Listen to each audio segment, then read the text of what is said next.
Hi, എല്ലാവർക്കും നമസ്കാരം. ഞാൻ പറയാൻ പോകുന്നത് വലിയൊരു തട്ടിപ്പിനെ കുറിച്ചാണ്. തട്ടിപ്പെന്ന് പറയാൻ പറ്റത്തില്ല. ചിലപ്പോ നാളെ നിങ്ങളൊരു രാജ്യദ്രോഹിയായി മാറാം.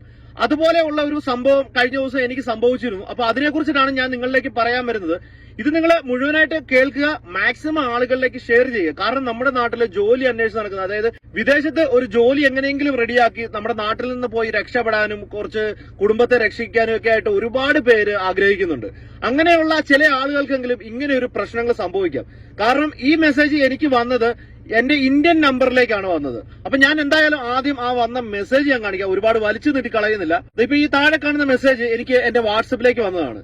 അൽ Futtaim UAE smart trading and logistic park economic zones, അതായത് അബുദാബി ബേസ് ചെയ്തിട്ടുള്ള യുണൈറ്റഡ് അറബ് എമിറേറ്റ്സിൽ അൽ ഫുത്തൈം എന്ന് പറയുന്ന കമ്പനിയിലേക്ക് ഒരുപാട് ജോലി വേക്കൻസി ഉണ്ടെന്ന് പറഞ്ഞിട്ട് ഒരു മെസ്സേജ് എനിക്ക് വന്നിരുന്നു.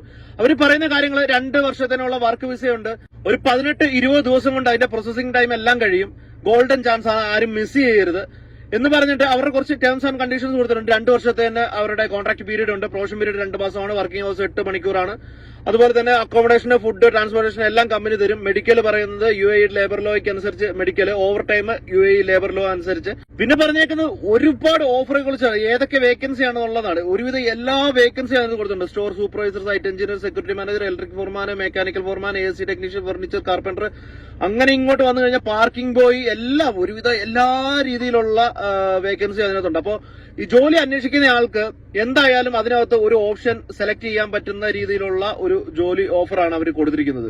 Cleaner, electrical engineer, fire fighter, hotel manager, IT consultant, എന്ത് ജോലിയാണ് ഇല്ലാത്തതെന്ന് എനിക്കറിയാൻ പാടില്ല. അതിന് മാത്രം ഓഫറുകൾ അവർ കൊടുത്തിട്ടുണ്ട്. അവർ നമ്മളോട് ആവശ്യപ്പെടുന്നത് നമ്മുടെ ഇമെയിൽ അഡ്രസ്, പാസ്പോർട്ടിന്റെ ഫസ്റ്റ് പേജ്, ലാസ്റ്റ് പേജും, നമ്മുടെ CV, എക്സ്പീരിയൻസ് സർട്ടിഫിക്കറ്റ്, പിന്നെ മെഡിക്കൽ റിപ്പോർട്ട്, വൈറ്റ് ബാക്ക്ഗ്രൗണ്ടിലുള്ള ഒരു ഫോട്ടോ, നമ്മുടെ സിം നമ്പർ എന്നാണ് അവർ പറഞ്ഞിരിക്കുന്നത്. സിം നമ്പർ എന്ന് ഉദ്ദേശിക്കുന്നത് എനിക്കൊന്ന് മൊബൈൽ നമ്പർ ആയിരിക്കാം. അതിനുശേഷം ഹെപ്പറ്റൈറ്റിസ് C എന്നിവയുടെ ഒരു മെഡിക്കൽ റിപ്പോർട്ട്, അത് ഏത് ലാബിൽ നിന്ന് എടുത്തിട്ടുള്ളതായാലും അതിന്റെ ഒരു റിപ്പോർട്ട്, ഇത്രയും സാധനം അവർക്ക് ഈ വാട്സപ്പിൽ അയച്ചു കൊടുക്കാനാണ് അവർ പറയുന്നത്. അതായത് ഞാൻ ഈ മെസ്സേജ് ശ്രദ്ധിക്കാൻ കാരണം ഇതിന്റെ നമ്പറാണ്.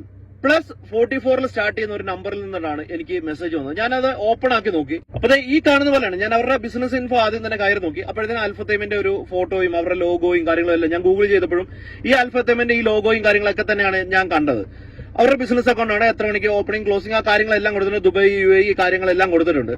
പക്ഷെ എനിക്ക് ഈ നമ്പർ കണ്ടപ്പോൾ, എനിക്ക് നമ്പർ ഞാൻ എവിടെയോ കേട്ടിട്ടുണ്ട്. ഈ 44 എന്ന് പറയുന്നത് കുറച്ച് പ്രശ്നമുള്ള നമ്പറാണ്, അങ്ങനെയൊക്കെ ഞാൻ ഈ ഡബിൾ നമ്പർ വരുന്നത്. അപ്പൊ ഞാൻ ഗൂഗിൾ ചെയ്ത് നോക്കി, ഈ +44 എവിടെ നിന്നിട്ടുള്ള നമ്പറാണിത്. ഇത് UK നമ്പറാണ്, ഈ കൺട്രി കോഡാണ് ഈ 44 എന്ന് പറയുന്നത്, +44. അപ്പൊ ഞാൻ അവരോട് ചോദിച്ചാൽ എവിടെ നിന്നിട്ടാണ് ഈ മെസ്സേജ് നിങ്ങൾ എനിക്ക് അയക്കുന്നതെന്ന് ചോദിച്ചപ്പോൾ അവർ എനിക്കൊരു ലൊക്കേഷൻ അയച്ചു തന്നു. അതിൽ കൊടുത്തിരിക്കുന്ന അൽ ഫുത്തൈം LLC ദുബായ് UAE എന്ന് പറഞ്ഞിട്ടാണ്. പക്ഷെ അവർ അയച്ചു തന്ന ലൊക്കേഷൻ ഓപ്പൺ ആകുമ്പോൾ ഇതുപോലെയാണ് ഗൂഗിളിൽ കാണിക്കുന്നത്. ഫുള്ള് ഗ്രീനറി ആയിട്ടുള്ള ഒരു സ്ഥലത്താണ് ഈ ലൊക്കേഷൻ കാണിക്കുന്നത്. ഞാൻ പതിയെ അത് ഓപ്പൺ ആക്കി നോക്കിയപ്പോഴാണ് എനിക്ക് ഇതിനകത്ത് വേറൊരു ചതിവ് എനിക്ക് മനസ്സിലായത്. കാരണം ഈ ലൊക്കേഷൻ വരുന്നത് ഞാൻ നിൽക്കുന്ന സൗദിയും ദുബൈയും കുവൈറ്റും എല്ലാം കടന്ന് ഇറാൻ, ഇറാഖ് വഴി അങ്ങ് ചെല്ലണം. പാകിസ്ഥാനിലാണ് ഈ പറയുന്ന ഈ ലൊക്കേഷൻ ഉള്ളത്. പാകിസ്ഥാൻ ബോർഡറിലാണ് ഈ പറയുന്ന ഈ ലൊക്കേഷൻ. അപ്പൊ ഈ ലൊക്കേഷൻ വരുന്നത് പാകിസ്ഥാനിലാണ്. ഇതാണ് ആ ലൊക്കേഷൻ. അപ്പൊ ഇത് കണ്ടപ്പോഴേ എനിക്ക് മനസ്സിലായി ഇത് ലോക ഫ്രോഡ് ഉടായ്പ പരിപാടിയാണെന്ന്. അപ്പൊ UK ബേസ്ഡ് ആയിട്ടുള്ള നമ്പറിൽ നിന്ന് പാകിസ്ഥാനിൽ നിന്ന് ഒരു മെസ്സേജ് വന്നപ്പോ ഒന്നും ചിന്തിക്കാതെ തന്നെ എനിക്കറിയാം ഇത് ലോക ഫ്രോഡ് ഉടായ്പ പരിപാടിയാണെന്ന് എനിക്ക് മനസ്സിലായി. ഞാൻ ഇതിലേക്ക് എന്റെ ലൊക്കേഷനോ കാര്യങ്ങളും എന്റെ ഡീറ്റെയിലും എല്ലാം കൊടുത്തു കഴിഞ്ഞാൽ എന്റെ പാസ്പോർട്ടും അല്ലെങ്കിൽ എന്റെ ഡീറ്റെയിലും വെച്ചിട്ട് നാളെ ഏതോ ഒരുത്തൻ ഇന്ത്യയിലേക്ക് നുഴഞ്ഞു കയറി അവിടെ എന്തെങ്കിലും പ്രശ്നം ഉണ്ടാക്കിയാൽ ഞാൻ രാജ്യദ്രോഹിയായിട്ട് മാറും. അപ്പോ ഞാൻ അപ്പൊ തന്നെ അവനെ കുറച്ച് തെറിയൊക്കെ വിളിച്ചിട്ട് ഞാൻ ആ ചാറ്റ് ക്ലോസ് ചെയ്തു. അവൻ എന്നെ അത് കഴിഞ്ഞപ്പോഴത്തേനും ബ്ലോക്ക് ചെയ്തു. അപ്പൊ എന്തായാലും ഇങ്ങനെ ഒരു മെസ്സേജ് ഒക്കെ നിങ്ങൾക്ക് ആർക്കെങ്കിലും വരികയാണെന്നുണ്ടെങ്കിൽ മാക്സിമം ഈ പറഞ്ഞ പോലെ അവരുടെ നമ്പർ നോക്കുക, അവരുടെ കാര്യങ്ങൾ ഡീറ്റെയിൽ കറക്റ്റായിട്ട് തിരക്കിയിട്ട് മാത്രം നമ്മുടെ ഡീറ്റെയിലുകൾ അയച്ചു കൊടുക്കുക. ഇല്ലാന്നുണ്ടെങ്കിൽ ഇതുപോലെ വലിയൊരു ചതിവിലേക്കായിരിക്കും നിങ്ങൾ പോയി ചാടുന്നത്.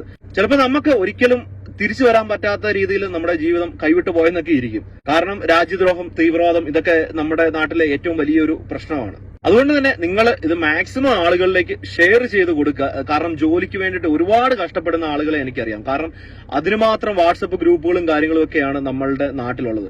എന്റെ നമ്പർ എങ്ങനെ അവർക്ക് കിട്ടിയെന്ന് പോലും എനിക്കറിയാൻ പാടില്ല. കാരണം നമ്മൾ ഈ പറയുന്ന പല സൈറ്റുകളിലും കയറി ലോഗിൻ ചെയ്യുകയും പല കൂപ്പണും അവിടെ ഇവിടെയും പൂരിപ്പിക്കാനും ഒക്കെ ആയിട്ട് കാരണം നമ്മുടെ ഈ ലോകത്ത് ഏറ്റവും കൂടുതൽ ഇപ്പോ ബിസിനസ്സായി മാറിയിരിക്കുന്നത് നമ്മൾ ഡേറ്റ സെയിൽ ചെയ്തിട്ടാണ് എന്നാണ് എന്റെ ഒരു അറിവ്. അപ്പൊ നമ്മൾ ഓരോ ഡേറ്റയും വളരെ വിലപ്പെട്ടതാണ്. എവിടെ നമ്മുടെ ഡീറ്റെയിലുകൾ കൊടുക്കുന്നുണ്ടെന്നുണ്ടെങ്കിലും കുറച്ച് ശ്രദ്ധിച്ച് നോക്കിയും കണ്ടുമൊക്കെ കൊടുക്കുക. അപ്പോൾ ഇതുപോലെയുള്ള അപകടങ്ങളിൽ ചാടാതിരിക്കട്ടെ. എല്ലാവരും ഒന്ന് മാക്സിമം ഒന്ന് ഷെയർ ചെയ്ത് മറ്റുള്ളവരിലേക്ക് എത്തിക്കുക.